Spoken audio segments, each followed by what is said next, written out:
غم مردم خوردیم، ای مادر غم خور.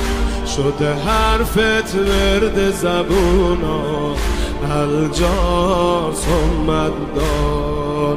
دلم از این میسوزه تو مدینه، یکی نمیگه چه قصه ای داریم. تو که شب تا سحر واسه مردم، تو دعاهات چیزی کم نمیذاری. جوری فتنه شده که تو حتی میون خوبام یاری نداری.